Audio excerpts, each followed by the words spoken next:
The sun had melted slowly behind the hills, painting the sky in soft shades of peach and lavender, and little Theo was already yawning. He was only 5 years old, with messy brown hair that never quite laid flat, and the most enormous brown eyes you ever saw, eyes that were already getting droopy at the edges. Tonight felt different, though.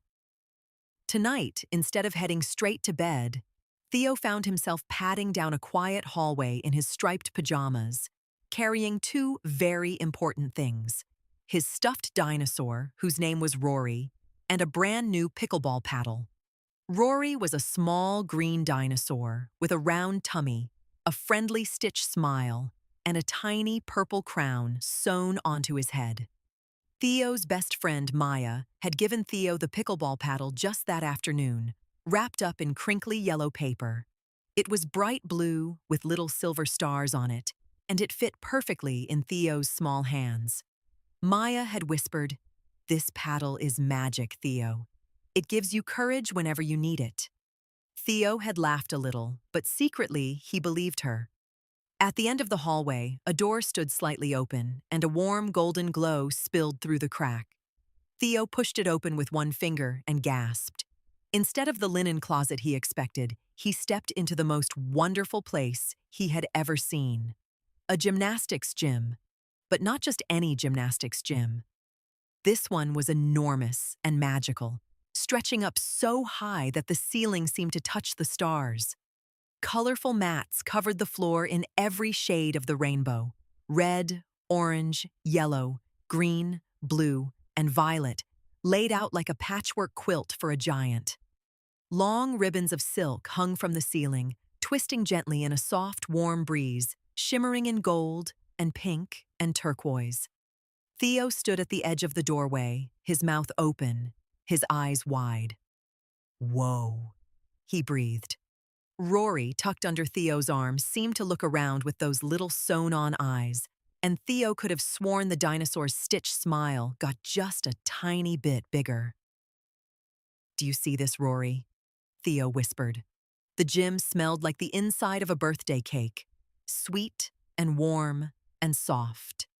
Gentle music floated through the air, slow and tinkly, like a music box playing a lullaby. Theo took one careful step inside, and the mat beneath his feet was the squishiest, softest thing he had ever stood on. It was like walking on a cloud made of marshmallows. He took another step, then another, and soon he was standing right in the middle of the rainbow floor.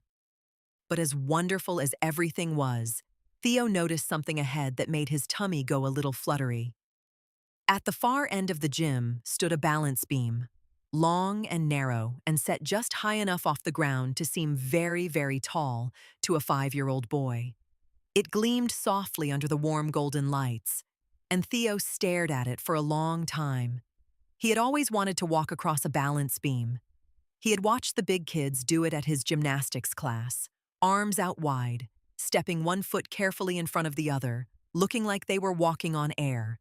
But whenever it was his turn, Theo's legs felt like noodles, and his heart beat too fast, and he always stepped off before he even began. He was scared. And even here, in this magical nighttime gym, that same fluttery fear crept into his tummy again. Theo looked down at Rory. The little dinosaur's purple crown glinted in the golden light. "I don't know if I can do it," Theo said quietly. And then something very surprising happened. Rory's friendly stitched smile seemed to glow, just the tiniest bit. And a warm feeling spread from Theo's hand all the way up his arm and into his chest, steady and calm, like a hug from the inside. Theo blinked. He also felt the smooth handle of the pickleball paddle in his other hand, and he remembered what Maya had said. "This paddle gives you courage." He held it a little tighter. Slowly, Theo walked toward the balance beam. The ribbons above him floated gently, as if they were cheering him on, trailing their soft colors through the air like friendly streamers at a parade. The music grew a little warmer, a little more golden. Theo reached the beam and looked at it up close. It was smooth and pale and just about as wide as his foot. He swallowed. He pressed the pickleball paddle to his chest for a moment. The cool blue surface and the silver stars pressed against his pajama shirt, and he took a slow, deep breath.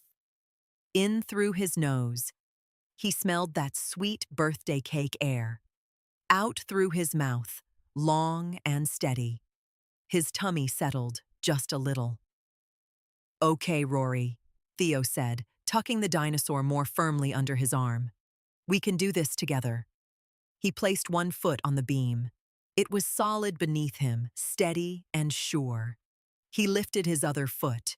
For just a second he wobbled. His arms shot out instinctively, the paddle in his right hand balancing him like a little wing. And then he was steady. He was on the beam. He was actually on the beam. A giggle burst out of him, soft and delighted. And then very carefully, one foot in front of the other, Theo began to walk. Each step was slow and deliberate, like he was counting sleeping clouds. 1, 2, 3. The ribbons above him swayed in time, gold and pink and turquoise, like they were dancing just for him. 4, 5, 6. The warm light wrapped around him like a blanket. Rory rode snugly under his arm, the little purple crown catching the glow. 7, 8.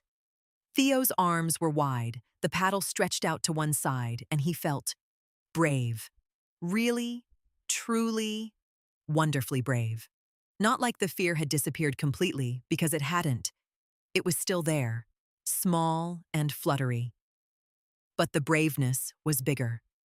The courage had grown larger than the fear, and that made all the difference in the world. With one last careful step, Theo reached the end of the beam and hopped down onto the soft violet mat below. He landed with a gentle thump and threw his arms up in the air, just like the big kids did, just like the gymnasts on television. "I did it," he whispered, because even in the magic of the moment, he knew it was a quiet kind of night. He looked at Rory, and he was absolutely certain now. The little dinosaur's smile was glowing, warm and proud. Theo hugged the stuffed dinosaur tight and pressed his nose into the soft green fabric. "We did it," he corrected himself, smiling. The gym began to grow softer then, the golden light dimming slowly to the color of warm honey, and the music drifted down even quieter, like a lullaby sung from very far away. The ribbons floated down gradually, settling around the colorful mats like a gentle silken snowfall of pink and gold and turquoise. Theo walked back across the rainbow floor, his steps slower now, his eyelids growing heavier with every step. The squishy mats seemed even softer under his feet, like they were nudging him gently towards sleep. He sat down right in the middle of the most beautiful blue mat and leaned back, Rory tucked safely against his chest, and the pickleball paddle resting across his lap. Above him, one last ribbon, a long golden one, drifted down slowly and curled around him like a warm hug from the gym itself. The stars visible through the high windows blinked softly, one by one, as if they too were getting sleepy. Theo thought about Maya, and about the paddle with its silver stars, and how she had believed in him before he had believed in himself.